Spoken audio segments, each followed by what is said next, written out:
All right, AP students, this video is just for you guys. In your problem sets, we're going to be talking about a couple questions in here. First off, we have 19 that we'll be talking about. We kind of did this one in the last video, by the way, because we talked about type 1 error.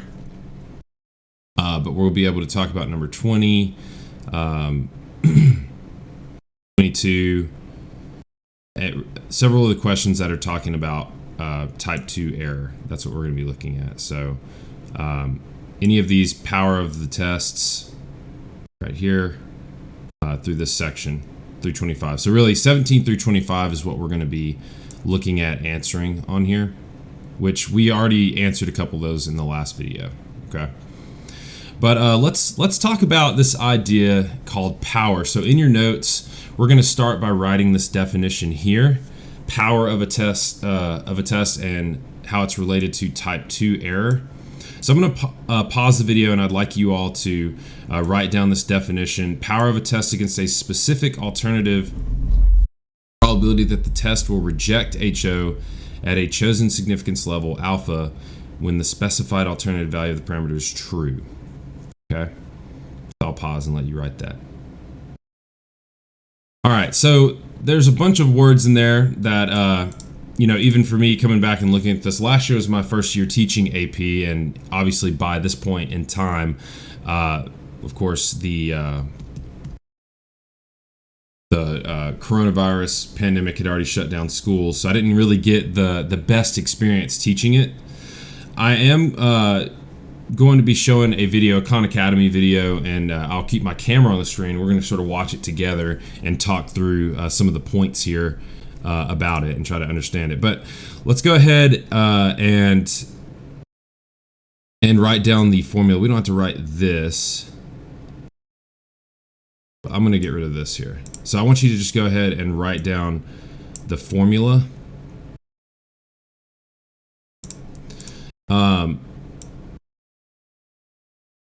Type 2 error is sometimes called, this is beta, okay?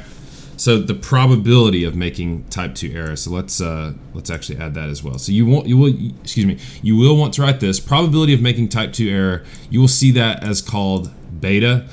We actually see that right here in question number 25, okay? And it says that B is the probability of committing type 2 error. The power of the test is 1 minus B. Then so we'll be able to answer, hopefully, ideally answer these questions after this video. But let's go ahead and make sure we have this written down. I may not pause it. You may need to pause it if you need to, because there's not a ton to write there. So I'm sort of just stalling here. All right, so let's go ahead and talk a little bit about the idea of power of a test. So we're going to watch this video here. So I'm going to react as he is drawing. What I'm going to do in this video is talk about the idea of power when we are dealing with significance tests. Now, I will have you sort of ride along with him as he's writing, and take some notes, have these written down as he's going through it. And power is an idea that you might encounter in a first-year statistics course. It turns out that it's fairly difficult to calculate, but it's interesting to know what it means and what are the levers that might increase the power or decrease the power in a significance test. So just to cut to the chase, power is a probability. You can view it as the probability that you're doing the right thing when the null hypothesis is not true. And the right thing is you should reject the null hypothesis if it's not true. So it's the probability of rejecting your null hypothesis given that the null hypothesis is false. So you could view it as a conditional probability like that. But there's other ways to conceptualize it. We can connect it to type 2 errors. For example, you could say this is equal to 1 minus the probability of not rejecting. 1 minus the probability of not rejecting the null hypothesis, given that the null hypothesis is false. All right, so what he's putting here is called, and I think he's going to say it, but it's type 2 error. So conditional probability is something that we studied last semester. And that's what these conditional statements are. So the power is a probability. It's a conditional probability. And he defines it at the top here. But this is usually how we're going to be calculating it. It's 1 minus the type 2 error, okay? And this thing that I just described, not rejecting the null hypothesis given the null hypothesis is false, that's the definition of a type 2 error. So you could view it as just the probability of not making a type 2 error, or 1 minus the probability of making a type 2 error. Hopefully that's not confusing. So let me just write it the other way. So you could say it's the probability of not making a type 2. You definitely want to be writing these down just to have as a reference. What are the things that would actually drive power? And to help us conceptualize that, I'll draw 2 sampling distributions. One, if we assume that the null hypothesis is true, and one where we assume that the null hypothesis is false, and the true population parameter is something different than the null hypothesis is saying. So, for example, let's say that we have a null hypothesis that our population mean is equal to, let's just call it mu1, and we have an alternative hypothesis, so H sub A, that says, hey, no, the population mean is not equal to mu1. So if you assumed a world where the null hypothesis is true, so I'll do that in blue. So if we assume the null hypothesis is true, what would be our sampling distribution? Remember, what we do in significance tests is we have some form of a population. Let me draw that. You have a population right over here. And our hypotheses are making some statement about a parameter in that population. And to test it, we take a sample of a certain size. We calculate a statistic. In this case, we would be the sample mean. And we say if we assume that our null hypothesis is true, what is the probability of getting that sample statistic? And if that's below a threshold, which we call a significance level, we reject the null hypothesis. And so that world that we have been living in, one way to think about it, in a world where you assume the null hypothesis is true, you might have a sampling distribution that looks something like this. The null hypothesis is true, then the center of your sampling distribution would be right over here at mu1. And given your sample size, you would get a certain sampling distribution for the sample means. If your sample size increases, this will be narrower. If it decreases, this thing is going to be wider. And you set a significance level, which is essentially your probability of rejecting the null hypothesis, even if it is true. You could even view it as, and we've talked about it, you can view your significance level as a probability of making a type 1 error. So your significance level is some area. And so that's what we just finished talking about in the last video. He's talking about what's the probability of a type 1 error. Well, that's the probability that you reject the null hypothesis from your sample. So he's just elaborating on that a little bit, and then he'll talk about the opposite, which is not rejecting the null hypothesis when it's false. So let's say it's this area that I'm shading in orange right over here. That would be your significance level. So if you took a sample right over here and you calculated its sample mean, and you happen to fall in this area or this area or this area right over here, then you would reject your null hypothesis. Now, if the null hypothesis actually was true, you would be committing a type 1 error without knowing about it. But for power, we are concerned with a type 2 error. So in this one, it's a conditional probability that our null hypothesis is false. And so let's construct another sampling distribution in the case where our null hypothesis is false. So let me just continue this line right over here. And I'll do that. So let's imagine a world where our null hypothesis is false. And it's actually the case that our mean is mu2.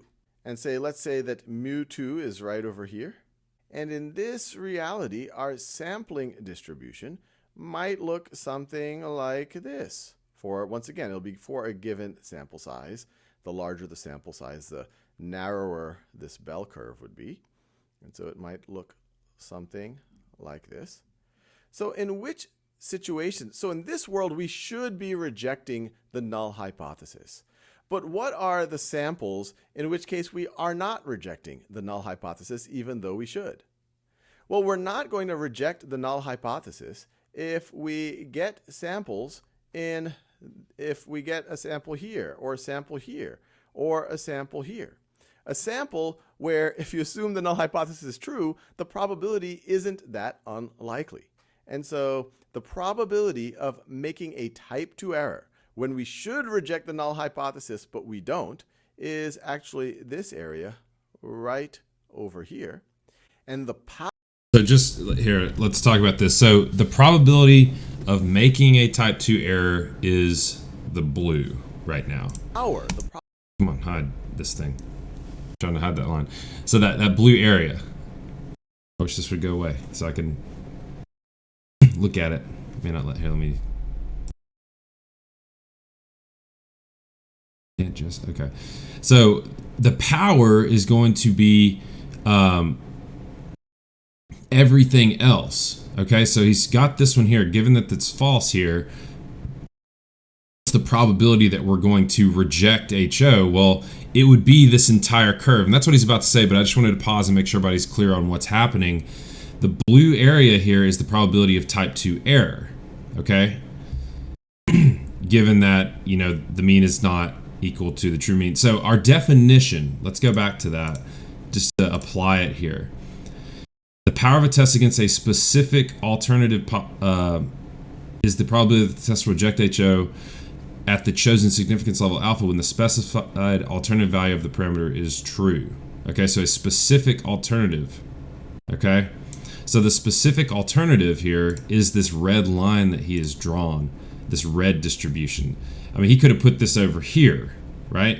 He could have put that on the left side and done a different thing. So he said it's complicated to get these probabilities, but right now we're just sort of getting the theory behind probability this. of rejecting the null hypothesis given that it's false. So given that it's false would be this red distribution. That would be the rest of this area right over here. So how can we increase the power? Well, one way is to increase our alpha, increase our significance level. If we increase our significance level, say from that, remember the significance level is an area. So if we want it to go up, if we increase the area, and it looked something like that, now by expanding that significance area, we have increased the power because now this yellow area is larger. We've pushed this boundary to the left a bit. Now you might say, oh, well, hey, if we want to increase the power sounds like a good thing. Why don't we just always increase alpha?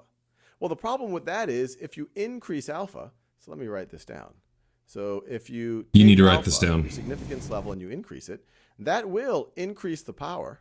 That will increase the power, but it's also going to increase your probability of a type 1 error. Right. If alpha goes up. That's one way to conceptualize what alpha is, what your significance level is. It's a probability of a type 1 error. Right.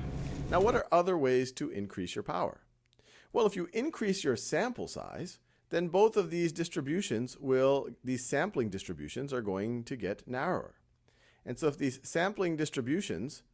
both of these sampling distributions get narrower, then that situation where you are not rejecting your null hypothesis, even though you should, is going to have a lot less area. There's going to be, one way to think about it, there's going to be a lot less overlap between these two sampling distributions.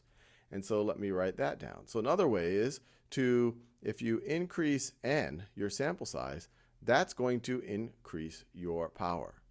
And this, in general, is always a good thing if you can do it. Now, other things that may or may not be under your control is, well, the less variability there is in the data set, that would also make these sampling distributions narrower, and that would also increase the power. So less variability, and you could measure that as by variance or standard deviation of your underlying data set, that would increase your power. Another thing that would increase the power is if the true parameter is further away than what the null hypothesis is saying. So if you say true parameter far from null hypothesis, what it's saying, that also will increase the power. So these two are not typically under your control, but the sample size is and the significance level is. Significance level, there's a trade-off though. If you increase the power through that, you're also increasing the probability of a type 1 error. So for a lot of researchers, they might say, hey, if a type 2 error is worse, I'm willing to make this trade-off. I'll increase the significance level. But if a type 1 error is actually what I'm afraid of, then I wouldn't want to use this lever. But in any case, increasing your sample size, if you can do it, is going to be a good thing. All right, so hopefully that helps enlighten you a little bit about the power of a test. I don't think I could have explained it as well as Khan Academy did. You can, of course, if you want to rewatch this video, you can do that on Play Pause It. But if you want to get more information, he has a pretty good little section on Khan Academy about power and significance tests and different things like that that you can look at and also practice with. Okay, so I'll go ahead and stop the video there. And when we get back from spring break, we'll start doing calculations and running some significance tests.